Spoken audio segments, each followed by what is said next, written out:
tudo bem com vocês? Espero que sim. Vamos dar continuidade aí às nossas atividades e nós vamos começar aí com Primeira Guerra Mundial e Revolução Russa, que é aquela parte que eu falo para vocês que é a parte que mais chama atenção e que os novos anos mais gostam aí, porque a gente vai estudar sobre a Primeira Guerra Mundial, que é o que chama aí a atenção do pessoal. Então nós vamos ver como era a situação da Europa, contexto social, político, econômico. Lembra que eu sempre falo para vocês, sociedade, economia e política andam juntos. Quando uma delas aí entra em atrito ou em crise e entra em colapso, alguma outra coisa surge. Então aí, por isso, da Primeira Guerra Mundial e da Revolução Russa. Então o nono ano é uma série que chega mais próximo aí de fatos próximos à nossa realidade assim, de tempo, né? Em 1914 é muito recente aí para história. Bom, então nós vamos começar aí com o que gerou a Primeira Guerra Mundial. O que foi o estopim que eu costumo falar para vocês para essa Primeira Guerra. Bom, os países estavam interessados em expandir o seu território. Cada vez mais chegar a outros lugares e expandir e derrotar outros e pegar para eles essa quantidade aí de terras. Então eles estavam aí numa cultura expansionista e eram grandes impérios. Então o mundo ainda estava dividido em impérios. Então com essa intensa necessidade aí de conseguir expandir o seu território, os países europeus tinham a necessidade de garantir fontes da matéria-prima para as indústrias. A Inglaterra já era um país industrializado, então ela precisava aí de coisas que movimentassem aí o seu setor. A Alemanha passou por um processo de unificação. Então, o que ela era? Antes ela era dividida e foi necessário aí com que eles fizessem processos para se unificar. Então, unificados, eles chegariam aí mais longe. Então, aí a Alemanha passou a desenvolver armamentos, investiu na indústria química, exerceu na concorrência de produtos, principalmente tecidos, coisas com que eles pudessem aí bater de frente com os ingleses. Então, aí a gente já começa a perceber o quê? Que até então a Inglaterra, que tinha todo o domínio aí das indústrias, estava começando a ser meio que perseguido aí por outros países. O Japão também estava ameaçando aí a questão da influência, né? Na América, na Ásia. Então, esse movimento, né, de invasão, de expansão, acabou gerando aí o que a gente chama de como se fosse acender o fósforo aí da Primeira Guerra Mundial. Nesse mesmo período, a gente tem o que a gente chama de Belle Époque. O que era a Belle Époque? Era a cultura chamada de Bela Época, de 1880 a 1914, mais ou menos. Foi um movimento aí que foi um desenvolvimento tecnológico, industrial, novas invenções como telefone, automóvel, avião e também a arquitetura. Ribeirão Preto, por incrível que pareça, foi muito influenciada por esse período da Belle Époque. Por quê? Por conta da sua produção cafeeira, os cafeicultores conseguiam fazer com que seus filhos estudassem fora. Então, o filho de um cafeicultor muito rico ia estudar na França. Então, o que ele trazia? Os costumes de lá, as vestimentas, o carro. Então, Ribeirão Preto foi um foco muito grande aí da Belle Époque. Qual é um prédio que representa isso? O Quarteirão Paulista, o Teatro Pedro II. O Teatro Pedro II foi construído nesse período, teve que parar a sua construção por conta aí da crise da Bolsa de Valores em 1930, mas isso aí é um outro fato que a gente vai estudar, mas que as influências da Belle Époque estavam aqui na cidade. As mulheres aproveitavam aí os vestidos vindos da Europa para ir lá na Praça 15, dar a volta, os homens com as suas cartolas, roupa, terno, chapéu. Então imagina Ribeirão Preto nesse calor, a cidade não era asfaltada, Então, a quantidade de poeira que tinha na cidade não era tinha como contar. Então, quer dizer, ela estava muito nessa mistura, né, de querer se modernizar, só que ao mesmo tempo ainda estava muito ruralizada. Então, esse é um adendo aí, uma parte que eu abri para comentar com vocês sobre a importância aí da Belle Époque, que era um novo modo de vida. Então, avião, carro, tudo isso passou a ser produzido e consumido. Falei para vocês anteriormente, então, que a Alemanha e os outros países estavam aí desenvolvendo a questão tecnológica voltada para as armas. Então, esse período aí ficou conhecido como a Paz Armada. O que é isso? Entre os anos de 1880 e o início do século XX, as fronteiras nacionais tornaram-se militarizadas. Então, a partir dali, aquela fronteira que existiria entre um país e o outro, eles começaram a colocar guardas e militares para poder fazer a defesa desse território, já que eles estavam aí tomando território um dos outros sem ver. Então aí eles começaram a investir em armas de repetição, fuzis de repetição, metralhadora, lança-chamas, projéteis com gás venenosos, submarinos, navios ganharam blindagem de aço, motores de turbina. Esses países estavam se armando se houvesse aí uma necessidade de uma guerra. Por quê? Por conta desses conflitos, um outro tomando espaço do outro, e aí acabavam aí tendo a sua garantia. Caso aconteça alguma coisa, a gente já está armado para isso. Por isso que esse período ficou conhecido aí como Paz Armada. O que é o nacionalismo? O nacionalismo, nós temos um exemplo aí da Alemanha. Na Alemanha, eles tinham a ideia de unir todos os povos germânicos de todos os lugares. Independente de onde estivesse alemão, eles queriam que unificassem aí esses alemães. Esse nacionalismo alemão ficou conhecido como pangermanismo, ou seja, os clubes patrióticos proliferavam, assim como as organizações militaristas. Então, independente de onde fosse, em qualquer lugar do mundo, existia um clube que fazia aí a representação dos alemães. E aquela pessoa, colono de algum lugar, que era muito comum, se unia a esse clube e fazia parte, né?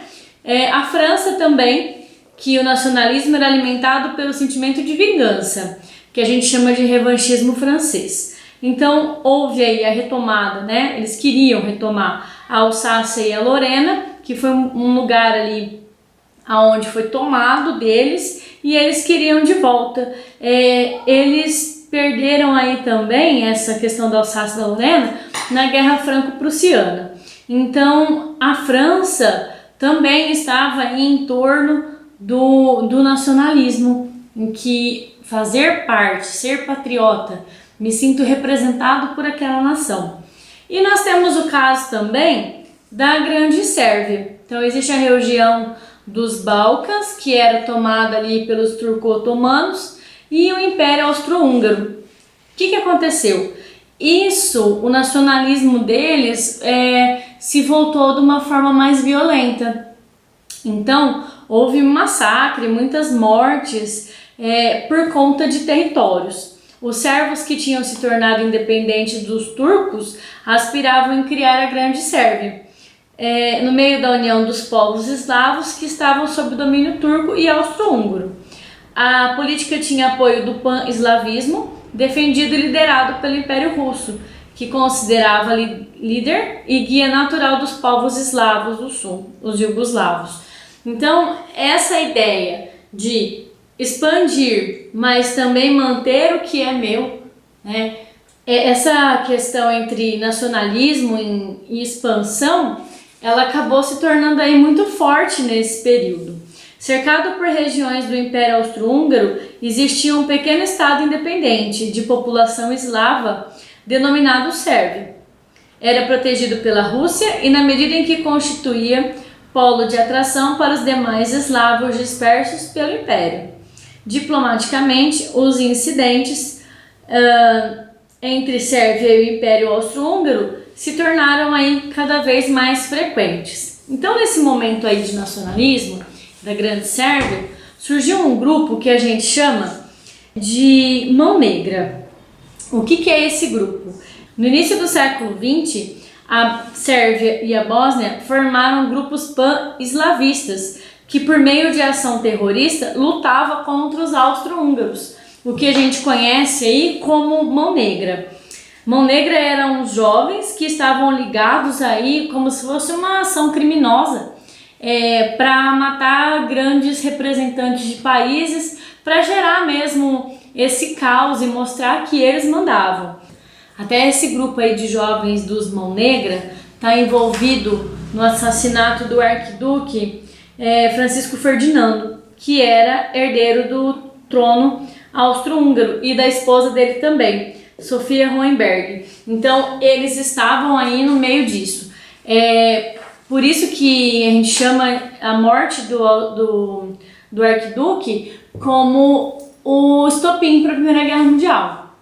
Quer dizer, as pessoas não estavam enxergando o que acontecia antes. Toda essa questão de domínio, de expansão, mas o atentado serviu aí de base. Ninguém contou sobre as armas que eles estavam já produzindo e guardando da paz armada.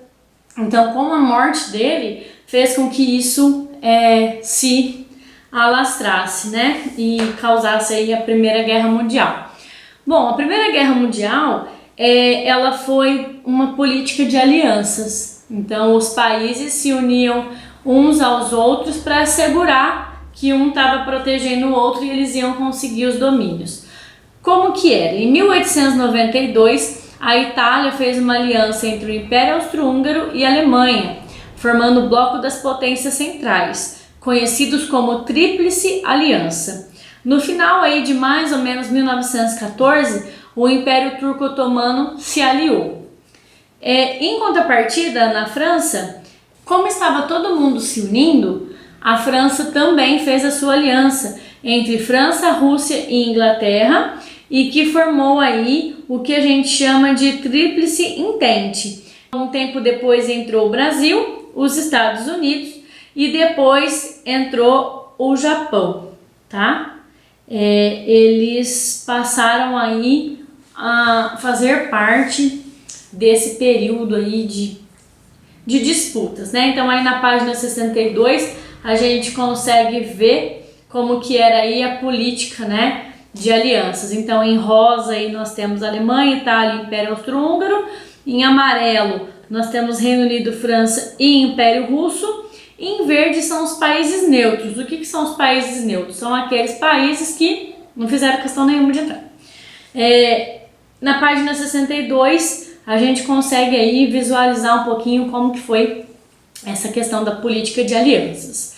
Então, como teve aí esse atentado na Sérvia, com a morte aí do Ferdinando, que era arquiduque austro-húngaro, eles queriam botar a culpa em alguém. Então, acusaram a Sérvia de estar ligada ao atentado, e aí os austro-húngaros declararam guerra. E aí o sistema de alianças funcionou, porque tornou aí uma reação em cadeia, né? A Alemanha declarou guerra à Rússia, à França e à Bélgica. E aí depois a Inglaterra declarou guerra aos alemães. Então, a partir desse momento aí, todo mundo começou a se movimentar. Porque, fulano tá me representando, então eu tenho que juntar aí a ele para que eu possa conseguir o meu objetivo. É muito interessante, né? A gente consegue observar onde estava a divisão exata de cada um, pela frente ocidental e pela frente oriental, quem estava sobre esse tumulto, né, do que foi a Primeira Guerra. Então eles invadiram aí a Bélgica, e aí o que fez com que motivasse aí também a participação na Primeira Guerra. A Primeira Guerra se dividiu em 3 fases. A primeira fase a gente chamou ela de guerra de movimento. Então era como se eles estivessem organizando seus soldados para que eles se posicionassem aí na melhor condição de ataque. Isso aí aconteceu mais ou menos entre agosto e novembro de 1914. A segunda fase ficou conhecida como Guerra de Posição, 1915 e 1916. Eles começaram a fazer as trincheiras. O que eram as trincheiras? Eram os buracos cavados no chão, com arame farpado. Então os soldados ficavam ali e guerreavam entre eles, mas era uma condição subhumana de vida. Muitos soldados morreram ali nas trincheiras porque chovia, a trincheira alagava, então tinha rato, tinha doença, e aí acontecia às vezes daquele soldado até morrer e o corpo dele ficava lá, ninguém tirava, então muita gente morria aí contaminado por conta disso. E a última fase é conhecida aí como o período em que saiu a Rússia da Primeira Guerra Mundial e entrou os Estados Unidos, que foi entre 1917 e 1918. Olha aí como funciona uma trincheira, gente. Os sacos de areia que reforçavam o arame farpado, as trincheiras que são as valas escavadas no chão, tem mais ou menos aí 2 metros de profundidade. Os soldados ficavam sujeitos à fome, frio e também bombardeios, tiros e doenças também. Várias armas e veículos eram desenvolvidos aí nesse período, a partir da segunda Revolução Industrial, como por exemplo o avião. O avião se tornou aí um instrumento de guerra. Existem aí histórias que dizem que Santos Dumont cometeu suicídio justamente porque ele criou o avião para ser uma maravilha para o homem e eles acabaram usando aí o avião para destruição. Os cachorros também eram responsáveis aí em prestar socorro, em mandar e receber mensagens, e a alimentação deles era praticamente ali enlatados, comida que era muito pouco nutritiva. Então eles começaram ali a ter problemas de saúde, né? Por conta da falta de higiene, ratos, piolhos proliferavam e causavam aí muitas doenças. Eu vou ler para vocês um relato de um soldado que estava nas trincheiras aí na Primeira Guerra. O odor fétido nos penetra a garganta adentro. Ao chegar na nossa nova trincheira, à direita dos éparges, chove torrencialmente e nos protegemos com o que tem de lona e tenda de campanha, afincada nos muros da trincheira.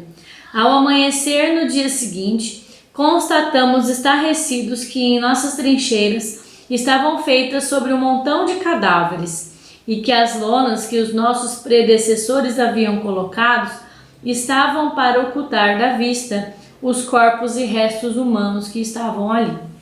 Então, para vocês verem, né? Era uma situação muito difícil. A única vez em que houve aí a parada dos conflitos foi no Natal.